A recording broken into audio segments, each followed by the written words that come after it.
ಈಗ ರಾಮ ಮಂದಿರ ಆಗದೇ ಇಲ್ಲ ಅಂದ್ರಪ್ಪ, ಹಾಗೆ ಹೋಯ್ತು.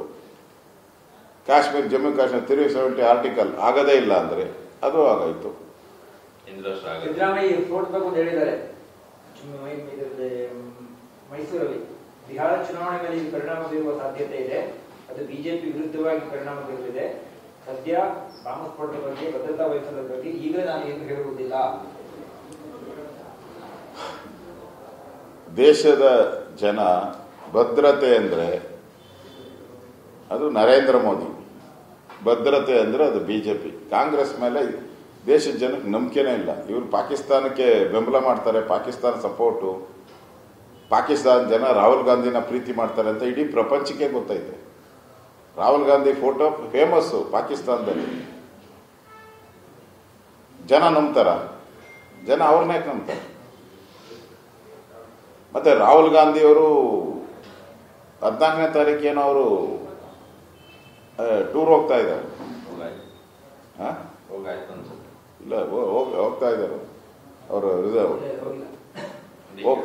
ಫಾರಿನ್ ಟೂರು ಚರ್ಚೆ ಇದೆ, ಚರ್ಚೆ ಇದೆ. ಬಿಹಾರ ಫಲಿತಾಂಶ ಮುಗಿದ ಬೆನ್ನಲ್ಲೇ ವಿದೇಶಕ್ಕೆ ಹೋಗ್ತಾರೆ ಅಂತ ಚರ್ಚೆ ಇದೆ. ಅವ್ರು ಹೋಗೇಬೇಕಲ್ಲ.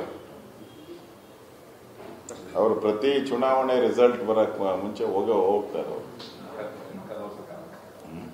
ರಾಹುಲ್ ಗಾಂಧಿ ಸಮಯ ಕೊಟ್ರೆ ನಾನು 10ನೇ ತಾರೀಕಿಗೆ ಹೋಗ್ತಾ ಇದ್ದೀನಿ, ಆಗ ಒಂದಿನ ಉಳಿದು ಬರ್ತೇನೆ, ಕೊಟ್ಟಿಲ್ಲ ಅಂದ್ರೆ ದಿನ ವಾಪಸ್ ಬರ್ತೇನೆ ಸಿದ್ದರಾಮಯ್ಯ.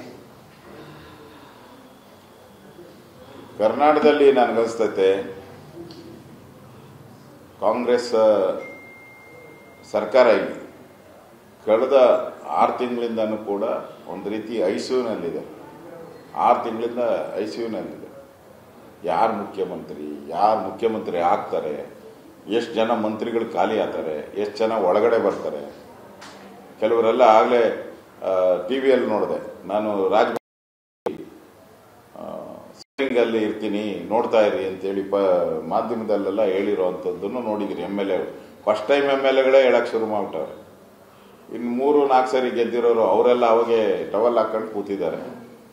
ಒಟ್ಟು ಒಂಥರ ಗೊಂದಲ. ಇರೋ ಮಂತ್ರಿಗಳಿಗೆ ನಾವು ಔಟ್ ಗೋಯಿಂಗ್ ಅಂತ ಅನ್ಸ್ಬಿಟ್ಟಿದೆ. ಬರೋರು ಯಾರ್ಯಾರು ಮಂತ್ರಿಗಳ ಆಗ್ಬೇಕು ಅಂತ ಆಸೆ ಇಟ್ಕೊಂಡಿದ್ದಾರೆ, ಅವಾಗೆ ಅವರು ಯಾವ ರೂಮು, ಯಾವ ಚೇಂಬರು, ಮನೆಗಳು ಯಾವುದು ತಗೊಬೇಕು, ಅದಕ್ಕೆ ಡೆಕೋರೇಷನ್ಗೆ ಎಷ್ಟು ದುಡ್ಡು ಖರ್ಚು ಮಾಡಬೇಕು, ಇವೆಲ್ಲ ಸಿಸ್ಟಮಲ್ಲಿ ಇದ್ದಾರೆ ಅವರು. ಮಾತ್ರ ಒಟ್ಟಿನಲ್ಲಿ ಒಂದು 6 ತಿಂಗಳಿಂದ ಇಡೀ ಕರ್ನಾಟಕ ಗೊಂದಲ. No development. ಅವ್ರದ್ದು ಅಚೀವ್ಮೆಂಟ್ ಬಂದಿದೆಯಲ್ಲ 10%, 12%, 15%, ಇಷ್ಟು ಅಚೀವ್ಮೆಂಟ್ ಬಿಟ್ಟರೆ ಅವ್ರ ಇಲಾಖೆಗಳದ್ದು ಯಾರೋ ಒಬ್ಬರು ಪಾಸಿಂಗ್ ಮಾರ್ಕೇ ಹೋಗಿಲ್ಲ. ಒಬ್ಬನು ಬಂದ್ ಇಲಾಖೆನೂ ಪಾಸಿಂಗ್ ಮಾರ್ಕ್ ಹೋಗಿಲ್ಲ.